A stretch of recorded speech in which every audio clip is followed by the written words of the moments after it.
In this lecture, we're going to discuss and learn about the properties of covalent compounds.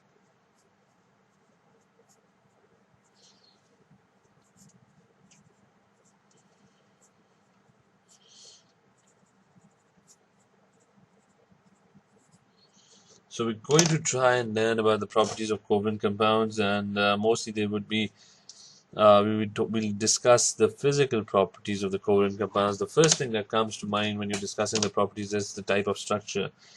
So that would be our first point. We're going to discuss the type of structure for covalent compounds. Now, there are actually two types of structures for covalent compounds. The first one is called a simple molecular structure. But there's another type of structure, and that's called a giant covalent structure. It's also called a macromolecular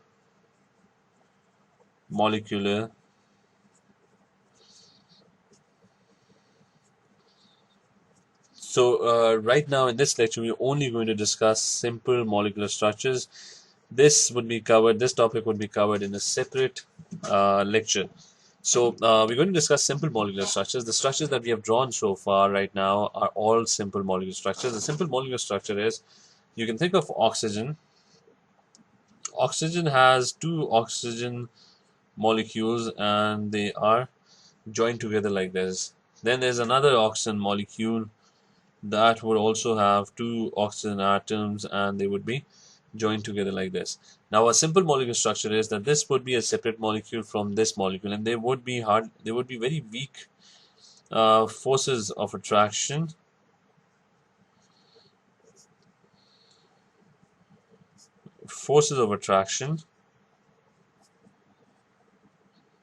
between molecules. So each molecule would exist separate from the other molecule. You can think of HCl in the same way. HCl had one hydrogen atom and it was bonded to one chlorine atom. So the chlorine atom is slightly bigger, so I've drawn a bigger atom. This here is a chlorine. So you have two HCl molecules, and these two molecules will not be attracting each other that strongly. So there would be very weak forces of attraction between molecules, and these weak forces of attraction they're called intermolecular forces. Now, this description of intermolecular of these simple molecular structure leads us to the second property, and we're going to discuss their melting and boiling points.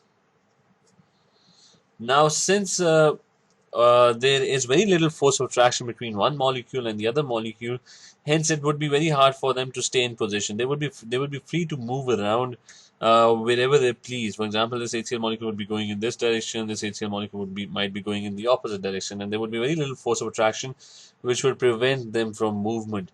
So the melting and boiling points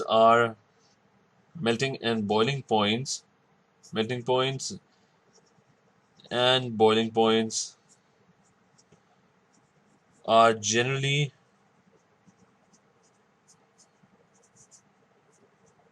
low, and they would mostly exist as liquids or gases. So they would mostly exist as liquids or gases, and we can take a few examples. For example, oxygen is a gas, O2 is a gas, N2 is a gas, HCl is a gas. If we're talking about gaseous HCl at room temperature, it is a gas. Similarly, NH3 is a gas as well. So we have methane, which is also a gas. So you have lots of gases with low melting and boiling points. But there would be liquids as well. Some of them would be liquids. For example, ethanol which is C2H5OH, which you're going to study later, is liquid at room temperature, but it is a low boiling point liquid. Similarly, water, a very useful example, that's also a liquid, and it's also a low boiling point liquid. So you have all these low boiling point, low melting point liquids and gases, and the reason is that one molecule will not be attracting the other molecule, so they would be free to move around. So the arrangement would be random and haphazard, and they would be free to move around, and that is what how particles behave in liquid or gaseous state. Our third point deals with electricity. And we did discuss what is meant by electricity. It is the movement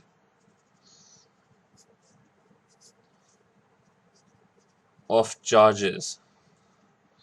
So electricity is the movement of charges, and if you go through all the examples previously, um, there are no ions present in a covalent compound. All of them are sharing electrons. They're neither losing or gaining electrons. So there are no ions present.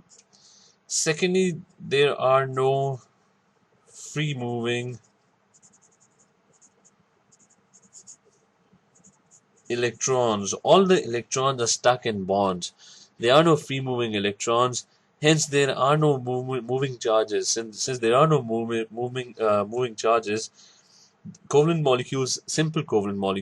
molecular structures do not conduct electricity. So they do not conduct electricity.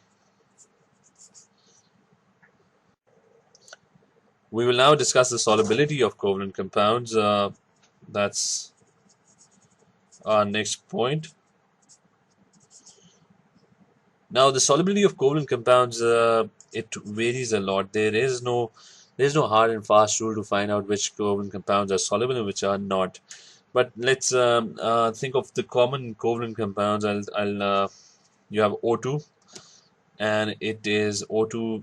You have N2 nitrogen. You have hydrogen. You have other compounds, similar compounds like methane, etc. We did ethene as well, which was C2H4. Now, these compounds are not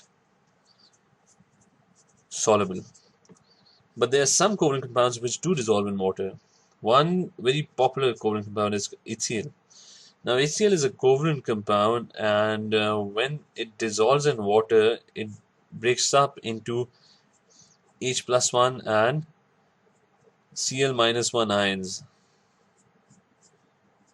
in aqueous state. So, HCl in gaseous state, it is a covalent compound, but as you dissolve it in water, it breaks up into H plus 1 ions and Cl minus 1 ion. So remember that HCl, when you dissolve in water, it changes into an ionic compound and breaks up into ions.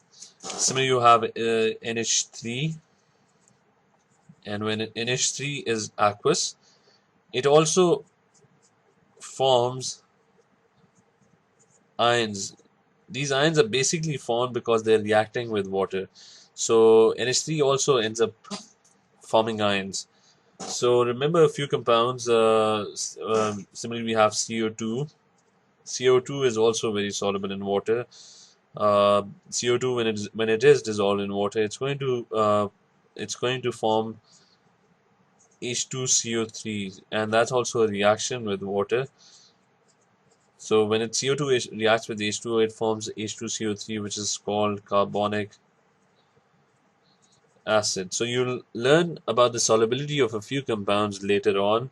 For now, just remember that solubility varies a lot.